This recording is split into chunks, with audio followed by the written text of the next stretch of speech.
Phoebe Binayug is the firstborn and only girl among the three children of Pastor Titoy Binayug and Bernadette Hortaleza Binayug.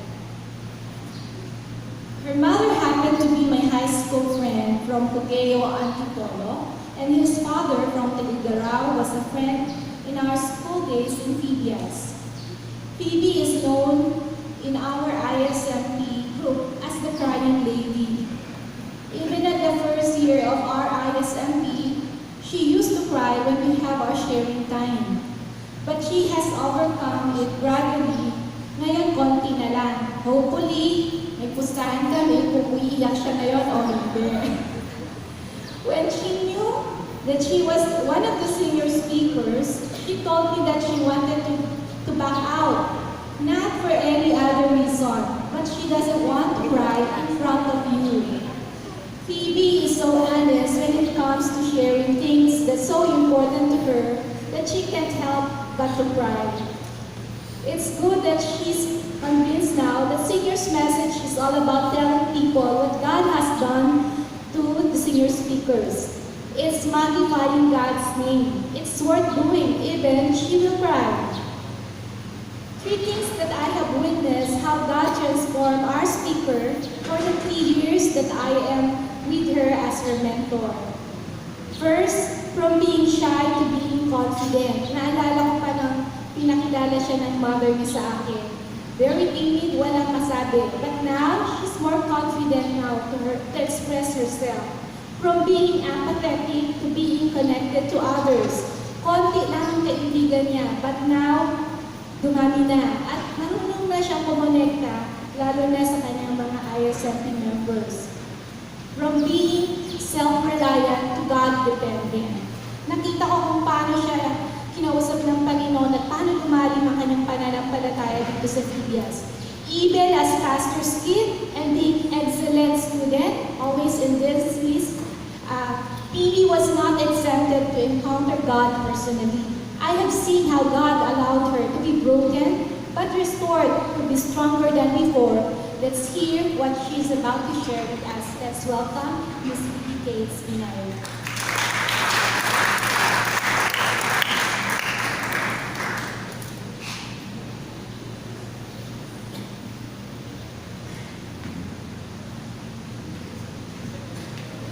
Good morning. First, I would like to thank the Advocacy Committee for giving me this opportunity to share with you God's faithfulness in my life. Thank you also to the participants, especially to Ate Gigi, for taking the time to come here and for granting my request. And thank you, Ma'am Remy, for the introduction.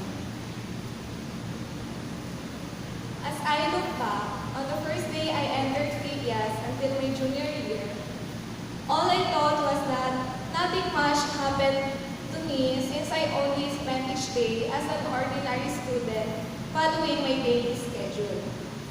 I felt like the same things happened again and again every day. Waking up at 5:30 a.m., having personal devotions until 6 a.m., attending chapel services at 8 a.m., attending classes until 5 p.m., going to the library to study until 6:45 p.m., having group devotions before going to bed, and going to make Christian service assignment on weekends. Alam ko namang kabisado nyo na rin ang mga ito kahit nakapikit pa ang inyong mga mata. But that is just how it feels and looks like if you look at it from a broader scope. But if I intently look at everything that has happened in a more detailed manner, I can indeed see how God has changed and molded my character over the years of my stay here in Phoebe's. I entitled my message, Blessings in Affliction. And this is my testimony. I am Phoebe Binayug. I am the eldest and the only girl among the 3 children of Jacinto and Bernadette Binayug. I come from a family of church planters. Being a child of missionaries, I grew up experiencing moving in and out of different houses and schools schools several times. Living in different settings and meeting new people have been both fun and difficult at the same time. I can still remember when I had to transfer to another school in fourth grade. I cried on the first day of school because I was overwhelmed with the new faces I saw. It made me feel like I did not belong. I did not even want to go out of our house and play with our neighbors. Every time my mama asked me to buy something from the store, I always passed the task to my brothers, even though the store was just few steps away, just in front of our house. And when we had guests in our house, I always hid in my room. Kahit nga may nagtatao po na sa labas ng bahay namin, hindi ko talaga nilalabas.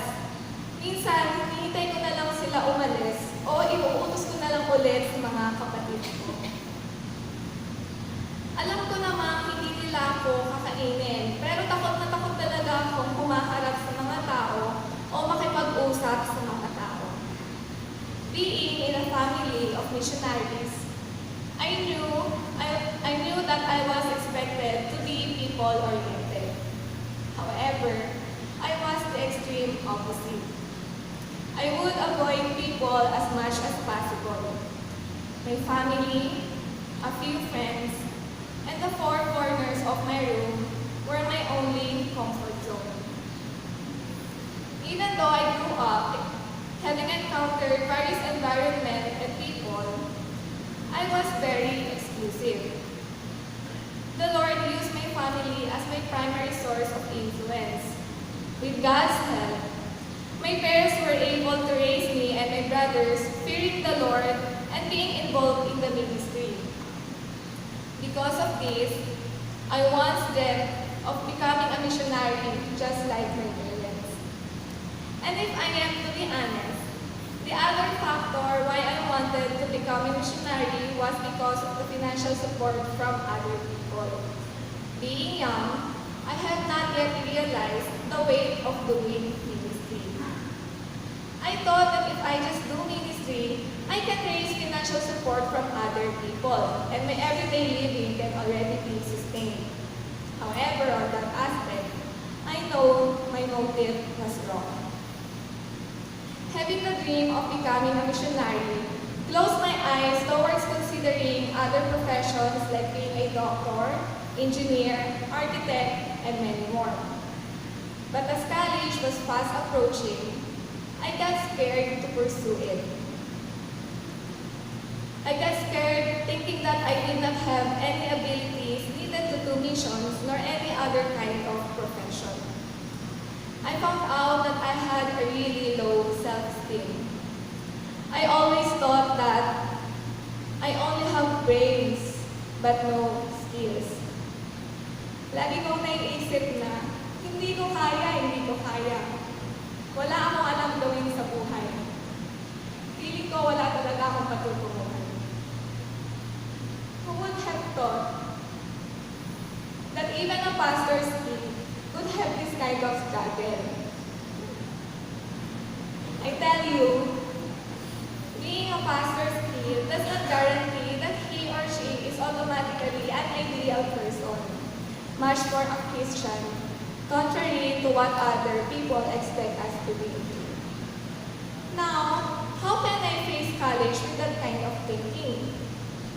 This was the time when I decided to enter Phoebe simply because I did not know what to do in life.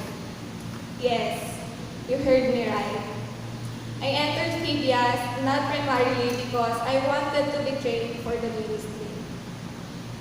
That time, I felt like I lost direction in life. So I thought BBC would be a good temporary place so that I would not waste my time while seeking direction for my future. I am one of those who said na, hanggang BBC lang ako dito. Tatapusin ko lang ang 1 year, lalabas na ako. Sa ibang university na ako magtutuloy ng pag-aaral. I really did not plan on finishing college here. Sabi ko, BBC lang talaga. But don't worry, di naman po ako tinulang dito ng aking mga magulang. It was my own choice.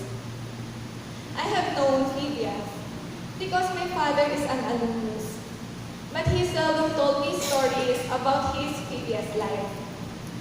Even before I went to Phibias, he did not orient me about the unique rules and regulations of the school and the dormitory. I did not have any shred of idea how life was going to be in the dormitory. I did not know about the giving of false lips and hours work. Maybe my papa did not tell me beforehand, so I will not back out on entering Phibias. Believe me or not, I also didn't know how Phibias actually looked like. And so began my Phibias life. I can still remember the day I arrived at Phibias with just one luggage. I went straight to the resident supervisor's office to ask for my room assignment. When I entered my room, I was surprised to see 6 double-deck beds. I thought only 2 people will share the room. Sabi ko, nako, paano na to? Kailangan kong makisama sa maraming tao at takot pa naman ako nakikipag-usap at humaharap sa kanila. Tapos every semester pa nagbabago-bago ng roommates. To the ladies, if I became your roommate, you know how I had my own world in my bed. Mararamdaman lang ako ng roommates ko pag room devotion na. My batchmates could also testify to how aloof I was to them. Some would say, ang snap naman ito, ang sungit naman ito, yang si Phoebe namimili lang yan ng friends eh. Hindi ko naman po i-deny. Hindi naman po talaga ako friendly. Pero hindi rin naman ibig sabihin nun, namimili ako ng kaibigan. I was just really an exclusive person, and maybe that became my defense mechanism so I could avoid people. You would also find it difficult to see me in pictures whenever there were events here because just as the program ends, I go back straight to the door. I was really antisocial. I really struggled with relating to people. This was the first challenge I had to overcome the moment I entered Phibias. Staying for more years than I had initially planned, of course I had adjusted a little bit with people. On my sophomore year, I tried to apply for the position of ISMP mentor to challenge myself and to get out of my comfort zone. I also knew that being a mentor would contribute a lot in my personal and spiritual growth. And the Lord has granted me this privilege. But the next challenge to me, just as it is also a challenge for everyone, was to avoid treating all the trainings being done here only as a routine. At first, I was really enjoying my time with the Lord in my personal devotions, in the messages I hear in chapel services, and in the lectures I listen to during classes. I also heard many reminders, especially in chapel services, not to treat my training only as something that is required. But sadly, at some point in my previous life, this happened to me. I felt like a robot who simply followed a routine but without a heart. I became stagnant in my personal growth and in my relationship with the Lord. I know that we are all prone to this, and maybe you are also experiencing this right now. Brothers and sisters, let your hearts be checked before the Lord as early as now. Because as I came before the Lord, He showed me that there was something wrong going on deep within my heart. I have put all my trust and security in other people. I became independent from the Lord and became dependent on others, and I relied on my own emotions in making decisions. I was following my desires as if I can live apart from the will of God. This was the time when God broke me into pieces.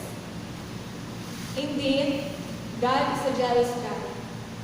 He took and destroyed the thing where I put all my trust and security. That became the lowest point of my life. Being broken by the Lord was really painful and it was really hard to bear. But Psalm 34 verse close to the brokenhearted and save those who are crushed in spirit. Indeed, my brokenness allowed me to see God alone and lean on Him. When I said brokenness, I am referring to being nothing before the Lord. Hindi yung usapang puso lang, ha? Baka yun lang kasi yung isipin ninyo. The Lord made me realize that I am broken and that I really need Him to rescue me. I need Him to take over my life rather than relying on my own strength and putting my trust on others. I know that God is holy, loving, just, merciful, and forgiving, but there is really a difference between knowing the attributes of God and experiencing these attributes. God did not just let me know His attributes. His grace also let me experience those attributes to see God for who He is in my life. This was when I had a genuine encounter with the Lord and in fact, my real turning point.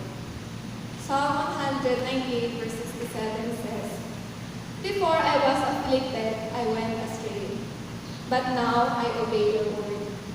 I understood that pain is sometimes necessary to teach us and to enable us to experience what grace is. God used the pain I went through to mature and develop my character and prepare me to fulfill my God-given purpose. God did not waste my pain. He turned it into something beautiful. I learned to pour out my soul to the Lord, rest in the sovereign wisdom of God, and fix my eyes on the joy set before me in the precious and magnificent promises of the Word of God. Are you also in pain right now? Are you in the middle of crisis or tragedy? Or are you in the middle of God's discipline? Be still and know that God has purpose for everything you are going through. His grace is sufficient to enable you to see what He is teaching you in your current situation. Acknowledge the pain, acknowledge the hardship, but keep your eyes on the Lord. As for me, undergoing such a situation became the start of the blessings in my affliction. The Lord never left me during the healing process. He showed me His promises in His Word, which became my strength and helped me to see the future with hope. I took refuge in the Lord because I knew that I could not make it through the pain all alone. I experienced the blessing of being intimate with God. I was a very exclusive person and would avoid people as much as possible. But the Lord used this experience to break my exclusivity and seek help from other people. The Lord showed me that I cannot be on my own. I need the others. From then on, ang snub at masungit na Phoebe ay namamansin na ng ibang tao at palabati na rin. Kung dati may sariling mundo ako, ngayon mas lumawak na ang mundo ang kinikilusan ko. I know there are still times na snub at masungit ako, pero compared dati,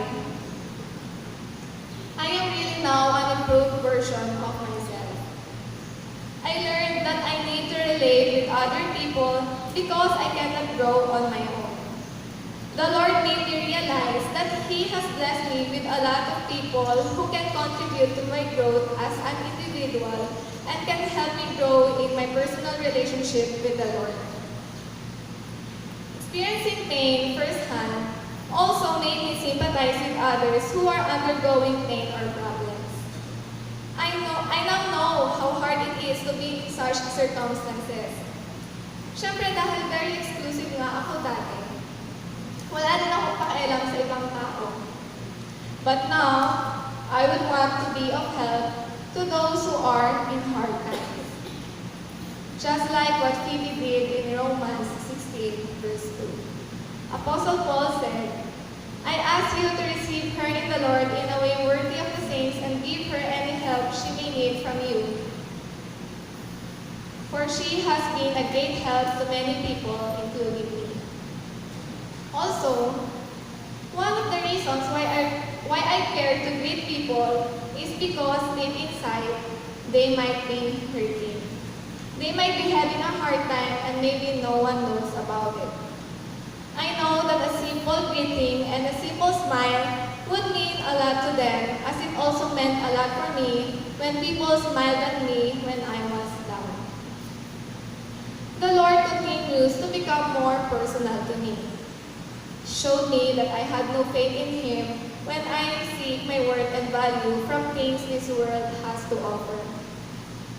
He allowed me to experience failure and disappointment so I would learn to be secure in Him alone. Dito ko napatunayan na ang mga nasa mundong ito ay bibiguin ako, pero ang Diyos hindi. It became true to me that the only one who can truly satisfy all my needs is God alone.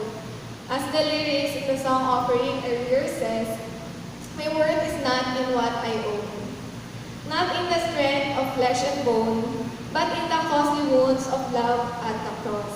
I rejoice in my Redeemer, greatest treasure, wellspring of my soul. I will trust in Him, my soul is satisfied in Him alone. Maybe some of you would react, diba, basic naman yun sa Christian life na malaman na kay Lord lang naman talaga merong satisfaction. Yes, I too have already known this for so long. But one can still give in to the temptation to find one's worth and satisfaction on the things this world has to offer. So you might as well be careful. The Lord has also made me realize that I was living in lies I have created about myself. I mentioned earlier that I think of myself as one who only has brains but no skills. At lagi kong naiisip na hindi ko kaya wala akong patutunguhan sa buhay. The Lord corrected me and made me see myself the way He has created me to be. Genesis 1 verse 27, so God created man in His own image. In the image of God, He created him, male and female, He created them.